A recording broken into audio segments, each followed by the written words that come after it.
Printed நேயர்களுக்கு வணக்கம். அரசியல்ல இருந்து கொஞ்ச நாள் ரெஸ்ட் எடுத்திருந்தாங்க வி.கே. சசிகலா அவர்கள். இப்ப அதிரடியா என்ன பண்றாங்க, சில பல முடிவுகள என்ன பண்றாங்க, எடுக்குறாங்க. உண்மையிலேயே பார்த்தீங்கன்னா, அதிரடியாவே இறங்கிட்டாங்க அப்படின்னு தான் சொல்லணும்.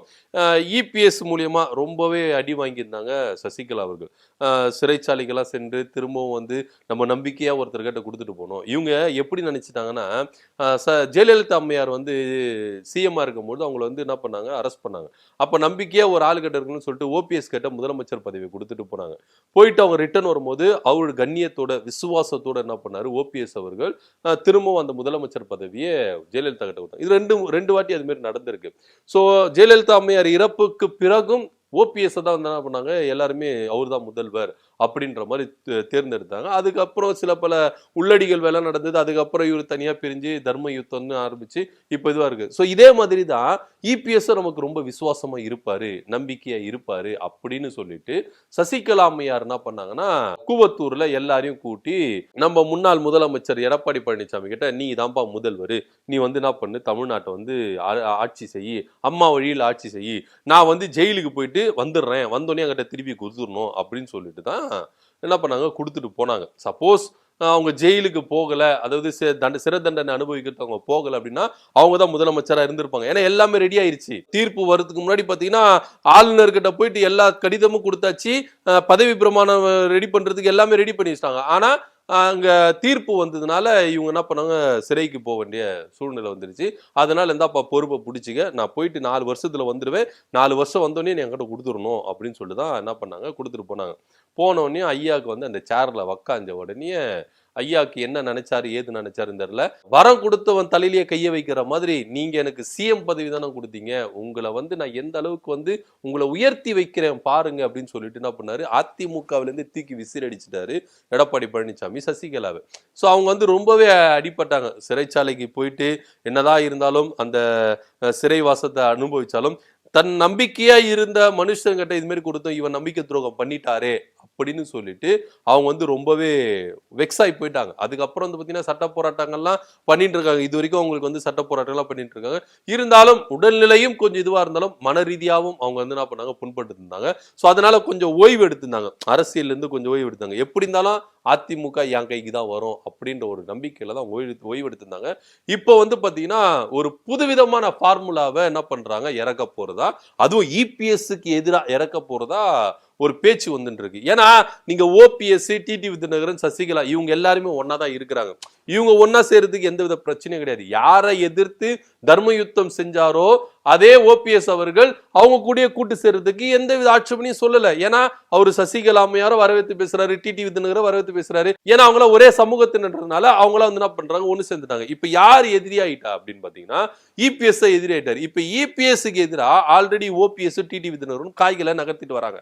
பாஜக கூட்டணியில இருந்து அதிமுக அனாதை ஆகணும், அதாவது எடப்பாடி பழனிசாமி அரசியல் இருந்து அவர் ஒதுக்கப்படணும் அப்படின்றதுக்காகவே எதிரிக்கு எதிரி நண்பன் அப்படின்ற மாதிரி தான் இவங்க ரெண்டு பேரும் என்ன பண்றாங்க, கூட்டு சேர்ந்துட்டாங்க. இப்போ இவங்க போதாதுன்னு அம்மையார் சசிகலா அவர்கள் ஒரு புதுவிதமான ஃபார்முலாவை எடுக்க போதா ஒரு தகவல் வந்திருக்கு. இதுக்கு பின்னாடி முழுக்க யாரு இவங்களுக்கு ஹெல்ப் பண்றா, இந்த காய்களை நகர்த்துறா அப்படின்னு பாத்தீங்கன்னா அப்கோர்ஸ் சொல்லவே வேண்டாம், பாஜக தான். ஏன் அப்படின்னு பாத்தீங்கன்னா எடப்பாடி பழனிசாமி மேல அவங்களுக்கு ஒரு பயம் இருக்குது. என்னன்னா பயம் கூட சொல்ல முடியாது, ஒரு சில அச்சம் இருக்கிறது. ஏன் அப்படின்னு பாத்தீங்கன்னா எடப்பாடி பழனிசாமியை பத்தி நல்லாவே தெரியும் பாஜகவுக்கு. ஏன்னா சசிகலாவை என்ன பண்ணாரு, ஓபிஎஸ் என்ன பண்ணாரு, டிடி விதிநகரன் தனக்கு ஹெல்ப் பண்ணவங்களை எல்லாரையும் கூட வச்சுக்கினாரு. அதே சமயம் அவருக்கு எதனா பதவிக்கு ஒரு ஆபத்து வரும்போது அவங்களை எல்லாரையும் வீட்டுக்கு அனுப்பிட்டாரு.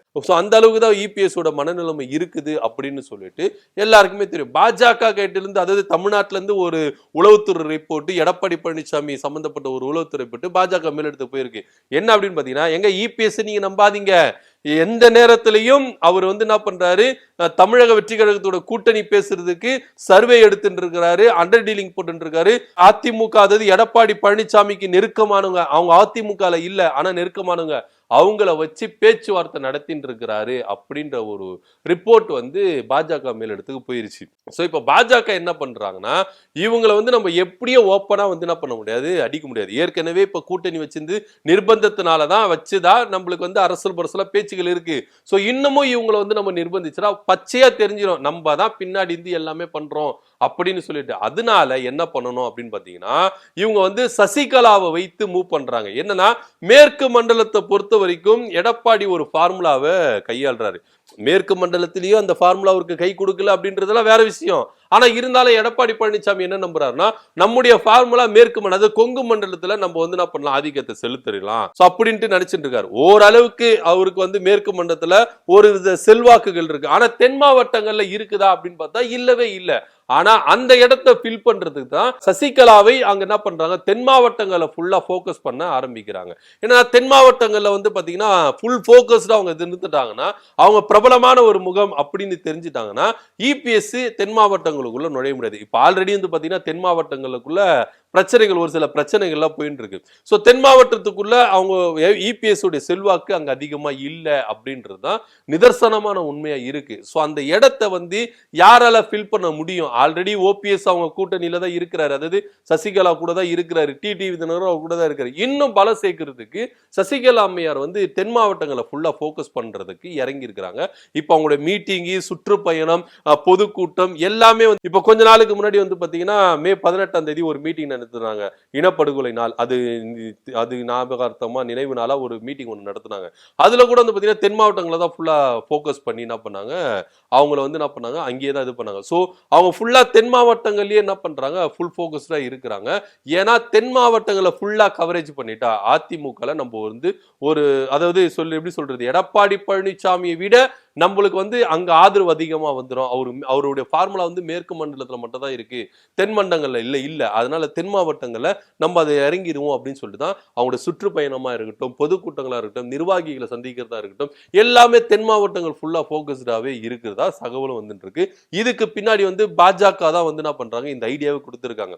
ஏன்னா இபிஎஸ் வந்து எந்த இடத்துல வைக்கணும் அப்படின்றது வந்து பாஜகவுக்கு நல்லா தெரியும். ஒருவேளை இபிஎஸ் வேலையை காட்டிட்டாருன்னா அவர் ஃபீஸ் புடுங்கிறதுக்கு தான் இந்த வேலைகளை நடத்திட்டு இருக்காங்க. ஏன்னா ஆல்ரெடி வந்து பாத்தீங்கன்னா உரிமையல் நீதிமன்றத்துல சசிகலாவோட வழக்கும் ஓபிஎஸ் அந்த வழக்கு எல்லா வழக்கும் இபிஎஸ்க்கு எதிராகவே இருக்குது. எப்போ வேணாலும் அதிமுக பொதுச் செயலாளர் அவர் இல்ல அப்படின்ற ஒரு இது வரலாம். இப்ப தேர்தல் ஆணையத்திலையும் சின்னம் தொடர்பான வழக்கு இருக்கு, அது எப்பவே முடிக்க வேண்டியது, அது அப்படியே காலம் தாழ்த்தி போயிட்டு இருக்காங்க. ஏன்னா உச்ச நீதிமன்றம் 4 வாரத்துக்குள்ள தீர்ப்பு விசாரிச்சு தீர்ப்பு ஊத்தணும்னு சொல்லிட்டாங்க. அது 4 வாரத்துக்கு மேலே ஆயிருச்சு.